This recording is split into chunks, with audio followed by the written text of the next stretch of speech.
Hello friends, my name is Subhadra Ghosh and welcome to my new YouTube channel MP Board Easy Learning. This is the most important chapter of class 12th mathematics, क्योंकि इसमें से 2 question आते हैं और 2 objective आते हैं। Question 5 और 4 number के आते हैं। इस वीडियो में आपको इससे रिलेटेड कुछ बेसिक चीज़ें बताऊंगी। जो क्वेश्चन आएंगे वो मैं आपको नेक्स्ट वीडियो में बताऊंगी।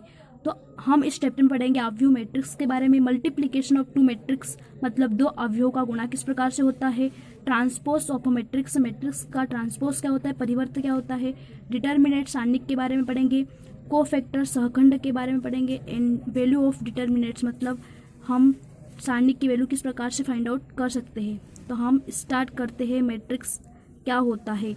तो इस प्रकार की जो संरचना होती है उसको बोलते हैं मैट्रिक्स। मैट्रिक्स में होते हैं रो और कॉलम। अब रो क्या होते हैं, इस प्रकार जो संख्याओं की संरचना होती है उसको बोलते हैं रो। मतलब इसमें कितनी रो है, 1 R1 2 एंड 3। उसके बाद होते हैं कॉलम। कॉलम क्या होते हैं, इस प्रकार के जो खड़े होते हैं संख्या उनको बोलते हैं कॉलम। मतलब C1 C2 C3 3 क्या है, कॉलम है। अब हम पढ़ते हैं मल्टीप्लिकेशन ऑफ मैट्रिक्स मतलब 2 अवयवों का गुणा हम किस प्रकार से कर सकते हैं। मैंने यहाँ पर 2 अवयव लिए हैं A और B, तो इसका हमें करना है मल्टीप्लिकेशन। मैंने यहाँ पर इसको मल्टीप्लिकेशन में लिख दिया है। तो इसका मल्टीप्लिकेशन करने के लिए इस मैट्रिक्स की फर्स्ट रो मतलब R1 का तीनों कॉलम के साथ गुणा, मतलब इस फर्स्ट रो का इस मैट्रिक्स के तीनों कॉलम के साथ गुणा होगा। तो इस फर्स्ट रो को मैंने फर्स्ट कॉलम के साथ मतलब इस रो के फर्स्ट एलिमेंट को इस कॉलम के फर्स्ट एलिमेंट के साथ पहले गुणा करते हैं। यहाँ पर मैंने किया है 2 + 1, फिर प्लस करके इसके सेकेंड एलिमेंट को इस कॉलम के सेकेंड एलिमेंट के साथ गुणा करें, मतलब 1 × 3 और दोनों को क्या कर देंगे, प्लस कर देंगे। वैसे ही इस रो का इस सेकेंड कॉलम के साथ मतलब फर्स्ट एलिमेंट का फर्स्ट एलिमेंट के साथ 2 × 2 प्लस करके सेकेंड एलिमेंट का सेकेंड के साथ और दोनों को क्या कर देंगे, प्लस कर देंगे। उसके बाद इसी रो का इस थर्ड कॉलम के साथ गुणा कर दिया। इस प्रकार R2 रो का भी तीनों कॉलम के साथ गुणा किया है, मैंने यहाँ पर इस प्रकार से किया हुआ है। उसी प्रकार R3 रो का भी तीनों कॉलम के साथ फिर गुणा करते हैं। इस प्रकार से इनको सोल्व करके 2 मैट्रिक्स AB गुणा आता है। इस प्रकार हम 2 मैट्रिक्स का क्या कर सकते हैं, गुणा AB का हम गुणा कर सकते हैं। अब आता है न्यूट्रोपिक ट्रांसपोज परिवर्त। परिवर्त क्या होता है, मैंने यहाँ पर एक अवयव लिया है तो ट्रांसपोज होता है, इसको A⁻T से डिनोट करते हैं। जो रो है उसको कॉलम में बदल देना, मतलब यहाँ पर 369 रो में थी तो यहाँ पर 369 क्या हो गया, कॉलम में हो गया। यहाँ पर ये वाली रो भी कॉलम में हो गई। तो रो को कॉलम में बदलना क्या कहलाता है, ट्रांसपोज परिवर्त कहलाता है। उसके बाद हम आते हैं न्यूट्रोपिक पे सारणिक। सारणिक क्या होता है, वर्ग अवयव का ही सारणिक होता है। वर्ग अवयव मतलब हम मैट्रिक्स को किस प्रकार के ब्रैकेट में लिख रहे थे, इस प्रकार के ब्रैकेट में लिख रहे थे, लेकिन जो सारणिक होता है, डिटर्मिनेंट होता है, उसको इस प्रकार के ब्रैकेट में लिखा जाता है। मैंने यहाँ पर लिखी एक लाइन, वर्ग अवयव का ही सारणिक होता है। मतलब वर्ग अवयव क्या होता है, अब वर्ग अवयव होता है जिसमें रो और कॉलम की संख्या बराबर होती है। जैसे कि यहाँ पर रो है 1 2 और 3 और कॉलम भी है 1 2 और 3, मतलब कि रो और कॉलम की संख्या समान है। तो ये एक क्या है, वर्ग अवयव है। और इस प्रकार के ब्रैकेट में लिखे हुए को क्या कहते हैं, सारणिक कहते हैं। अब न्यू टॉपिक है सहखंड कोफैक्टर। कोफैक्टर क्या होता है, मैंने यहाँ पर एक अवयव लिया है, मैंने यहाँ पर एक एलिमेंट होगा तो यहाँ पर A11 लिया है। A11 क्यों लिया है, क्योंकि ये फर्स्ट रो है और ये फर्स्ट कॉलम का एलिमेंट है, मतलब कि रो में भी है और कॉलम में भी, मतलब और फर्स्ट रो है फर्स्ट कॉलम, इसने यहाँ पर 1 में लिखा है। जैसे कि ये वाला एलिमेंट मैंने 1 2 लिखा है, मतलब कि फर्स्ट रो में मतलब फर्स्ट वाला जो अंक होता है वो रो को शो करता है और सेकेंड वाला कॉलम को शो करता है। तो यहाँ पर फर्स्ट रो का है और सेकेंड कॉलम का, इसलिए इसको 1 2 लिखा है। यहाँ पर वैसे इसको 1 3 लिखा है क्योंकि फर्स्ट रो का है और सेकेंड कॉलम का। जैसे कि यहाँ पर A32 मतलब कि थर्ड रो का कॉलम एलिमेंट है और सेकेंड कॉलम का है, इसलिए इसको A32 लिखा है। अब कोफैक्टर क्या होता है, सहखंड।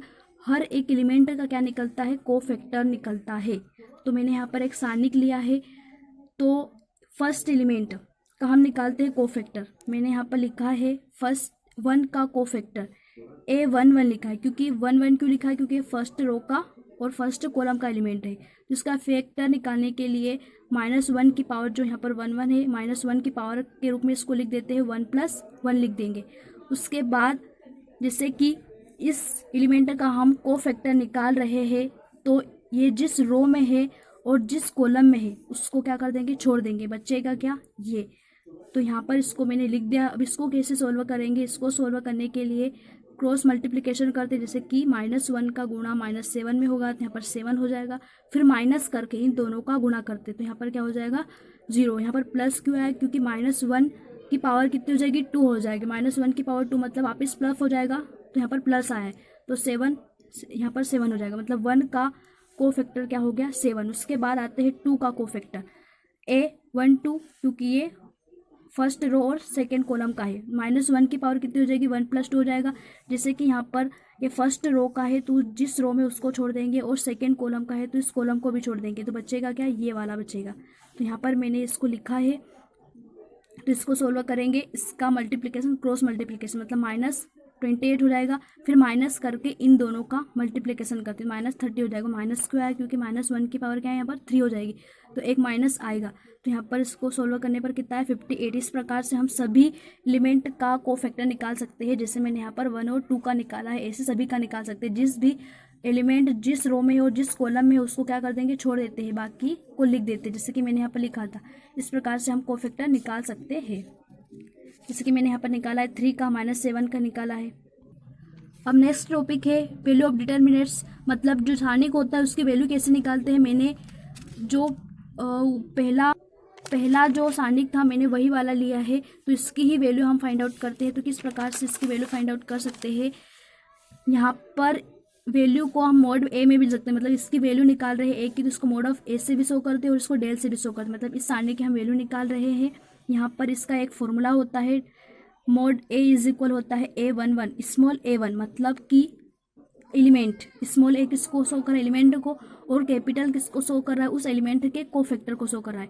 तो यहाँ पर A11 फिर कैपिटल A1 माइनस करके A12 मतलब ये वाला एलिमेंट, फिर उसका कोफैक्टर प्लस करके 13 मतलब ये वाला एलिमेंट और उसका कोफैक्टर। तो यहाँ पर A11 कितना है 1, और A11 हमने उस क्वेश्चन में इसमें निकाला था कि जो 1 है उसका कोफैक्टर क्या निकाला था हमने 7। तो यहाँ पर A11 कितना हो गया 7, A12 मतलब 2 एलिमेंट, क्योंकि फर्स्ट रो में है और सेकेंड कॉलम में है तो 2 आएगा, और A12 का कोफैक्टर कितना है 58। इस प्रकार से सभी यहाँ पर फॉर्मूले में जो हमें चाहिए उनकी वैल्यू निकाल ली और इस फॉर्मूले में रख दिया। तो इस सारणिक की वैल्यू हमें पता हो गई, क्या ये सारणिक की वैल्यू -91। इस प्रकार से हम निकाल सकते हैं। तो जो भी स्टूडेंट इस साल क्लास 12th में जाएंगे वो अगर किसी भी सब्जेक्ट से रिलेटेड न्यू चैप्टर पढ़ना चाहते हैं तो हमें कमेंट करके बता सकते हैं। प्लीज़ हमारे चैनल को सब्सक्राइब लाइक करना ना भूलें। Thanks for watching.